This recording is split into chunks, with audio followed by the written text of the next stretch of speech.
আবজেহাদৰ বলি হৈ চিকিৎসাধীন অৱস্থাত মৃত্যু হোৱা নলবাৰীৰ মৃদুমুদ্ৰা ডেকাৰ যি গংগাপুৰৰ বাসগৃহত বৰ্তমান মুহূৰ্তত আমি উপস্থিত আছো আৰু যোৱা যি 31 মেত সংঘটিত হৈছিল নলবাৰীৰ গংগাপুৰত যি চাঞ্চল্যকৰ ঘটনা আৰু সেই ঘটনাৰ পিছত আচলতে ৰাজ্যজুৰি এক প্ৰতিক্ৰিয়াৰ সৃষ্টি হৈছিল।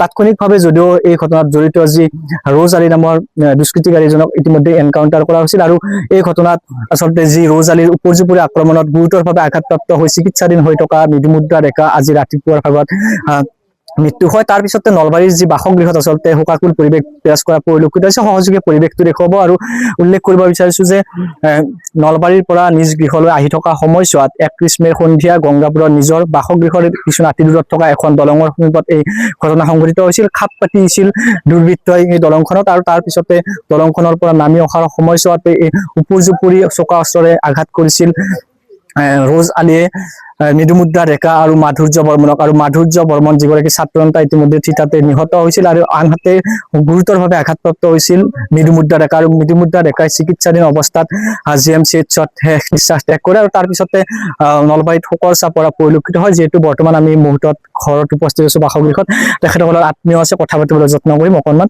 আপোনাৰ ওচৰলৈ আহিছো। যি মৃদুমুদ্ৰা ডেকাই আজি ৰাতিপুৱাৰ ভাগত শেষ নিশ্বাস ত্যাগ কৰিলে, অতি দুখৰ খবৰ আচলতে এই যি লাভ জেহাদৰ বলি হৈ এই ঘটনা সংঘটিত হৈছিল, কি কব? একে ভাষাৰে বুজাব নোৱাৰা খবৰ আহিছে আমালৈ। 7:30 বজাত মই মোৰ ভাল বন্ধু, মোৰ ভাগিন ছোৱালী, তাই মানে কি আত্মীয় ভাগিন ছোৱালী আৰু গতিকে এই ক্ষেত্ৰত ৰ'জ আলীৰ দৰে পাখণ্ড এটাই মাধুৰ্য বৰ্মন আৰু মৃদুমুদ্ৰা ডেকাক যি পৰ্যাপ্ত পৰিমাণে আঘাত কৰি মাধুৰ্য বৰ্মনৰ মৃত্যু হ'ল। মৃদুমুদ্ৰা ডেকা আজি এমাহ অন্তজৰাত তাই ইহলীলা সম্বৰণ কৰিলে। এক ভাষাৰে বুজাব নোৱাৰা পৰিৱেশ এই অঞ্চলৰ পৰা, এটা সম্পত্তি আমাৰ এই অঞ্চলৰ পৰা গুচি যোৱা যেন অনুধাৱন হৈছে। গোটেই ঘটনাত যি আচলতে ৰ'জ আলীক ইতিমধ্যে এনকাউণ্টাৰ কৰা হৈছে, বিভিন্নজনে অভিযোগো উত্থাপন কৰিছিল আৰু ইয়াত হয়তো কোনোবা জড়িত থাকিব পাৰে, কিন্তু এমাহ অতিক্ৰম হ'ল, আজিলৈকে অন্য কোনো দ্বিতীয় অভিযুক্ত ওলোৱা নাই বৰ্তমান মুহূৰ্তলৈকে হয়তো। কি জনাব আৰু কিবা? নিশ্চয় কিবা মানে এই ক্ষেত্ৰত আমি এটা মানে ইমান ব্যস্ততাপূৰ্ণ ৰাস্তা এটাত এজন ব্যক্তিয়ে দুজন মানুহক আক্ৰমণ কৰি পলাই যোৱাটো মানে একদম সহজ কথা নহয় বুলি মই ভাবো। এইটো ৰাস্তাত 1 মিনিটত 50খন গাড়ী চলে, XYZ 4-চকীয়াৰ পৰা যিমান গাড়ী আছে। কথা হ'ল কি, তেওঁৰ লগত নিশ্চয় কোনোবা জড়িত আছে সেই পাখণ্ডৰ লগত। সেই গতিকে সি ইয়াৰ পৰা পলাই সাৰি যাব পৰা এটা সুৰুঙা পাইছে। কিন্তু এই ক্ষেত্ৰত অসম চৰকাৰক বা প্ৰশাসনিক বিষয়াসকলক এই ইয়াতে সীমাবদ্ধতা নাথাকি আকৌ উচিত তদন্ত এটা হ'ব লাগে বুলি মই ভাবো। কিয়নো এনেকুৱা লাভ জেহাদৰ দৰে ঘটনা এই অঞ্চলত, নলবাৰী জিলাত, অসমত, ভাৰতবৰ্ষত যাতে কতো নহয়। সেই যিকেইজন ব্যক্তি জড়িত আছে, নিশ্চয় স্বাভাৱিক কথা, আমি আপোনালোকৰ চেনেলৰ যোগেদিয়ে গম পাইছিলো। ইয়াত 2-4জন ব্যক্তিৰ 2খন বাইক বা এনেকে ৰখি থোৱা আছে, এনেকে দেখিছিলে, কিবা হৈছিলে। গতিকে যা হওক, এতিয়া আমাৰ যিকোনো প্ৰকাৰে আমাৰ অসম চৰকাৰৰ সন্মানীয় মুখ্যমন্ত্ৰী ডাঙৰীয়াক অনুৰোধ জনাম, আমাৰ স্থানীয় বিধায়ক বৰক্ষেত্ৰী, আমাৰ নলবাৰী সমষ্টি, টিহু সমষ্টিৰ তিনিওজনকে অনুৰোধ জনাম, ইয়াৰ আপোনালোকে উচিত তদন্ত আৰম্ভ কৰক। এনেকুৱা যাতে ভাতৃ ভগ্নী আমাৰ পৰা আকৌ লাভ জেহাদৰ বলি হৈ পেলাই হত্যা হ'বলগীয়া নহয়। কেতিয়ালৈকে অনা হ'ব? আমি মেডিকেলত ফোন কৰি গম পাইছো, ইতিমধ্যে তেওঁক পষ্টমৰ্টমৰ কাৰণে নিয়া হৈছে। সেইটো প্ৰক্ৰিয়া শেষ হোৱাৰ পিছত নিশ্চয় কিবা অলপ থাকিব প্ৰচেচিলি, মই তেনেকে নাজানিম।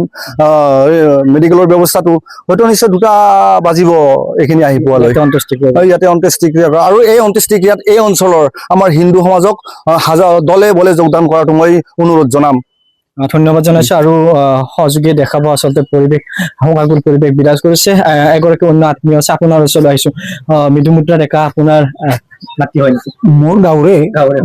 কি ক'ব, আজি ৰাতিপুৱাৰ ভাগত তেখেতে মৃত্যুবৰণ কৰিছে, যি ঘটনা? মই শুনি পেলাই আহিলো ঘৰৰ পৰা, এবাৰ খবৰ কৰিবা, আহি ইয়াতে বহি আছো আৰু এইখিনিয়ে। নিশ্চিতভাৱে বৰ্তমান মুহূৰ্তৰ পৰিৱেশটো দেখুৱাইছো আৰু এক শোকাকুল পৰিৱেশে বিৰাজ কৰিছে। উল্লেখ কৰিব বিচাৰিছো যে যোৱা 31 মে'ত সন্ধিয়াৰ ভাগত নলবাৰীৰ গংগাপুৰত সংঘটিত হৈছিল এই যি ঘটনা, আৰু এই ঘটনাত আচলতে থিতাতে মৃত্যুক আঁকোৱালি লৈছিল ছাত্ৰ নেতা মাধুৰ্য বৰ্মন, আৰু গুৰুতৰভাৱে আঘাতপ্ৰাপ্ত হৈছিল মৃদুমুদ্ৰা ডেকা। আৰু মৃদুমুদ্ৰা ডেকা এগৰাকী আচলতে নলবাৰীৰ JNVত অধ্যয়নৰত এগৰাকী ছাত্ৰী আছিল, আৰু ছাত্ৰীগৰাকীয়ে সকলোৱে ভাবিছিল যে ছাত্ৰীগৰাকী পুনৰ সুস্থ হৈ আহিব, কিন্তু অশেষ চেষ্টা অৰ্থাৎ চিকিৎসকৰ অশেষ চেষ্টাৰ শেষত আজি ৰাতিপুৱাৰ ভাগত হাৰ মানা পৰিলক্ষিত হ'ল। নিয়তিৰ ওচৰত হাৰ মানিলে মৃদুমুদ্ৰা ডেকা, আৰু মৃদুমুদ্ৰা ডেকাৰ মৃত্যুৰ খবৰ বিয়পি পৰাৰ লগে লগে সমগ্ৰ নলবাৰীতে শোকৰ ছাপ পৰিলক্ষিত হৈছে, সমগ্ৰ ঘৰখনতে শোকৰ ছাপ পৰিছে। আপুনি বিচৰা বাতৰি পাব কেৱল নিউজ 18 এপত। নিউজ 18 এপ ডাউনলোড কৰিবলৈ স্কেন কৰক এই QR কোড। গুগল প্লে ষ্টৰতো পাব এই নিউজ 18 এপ।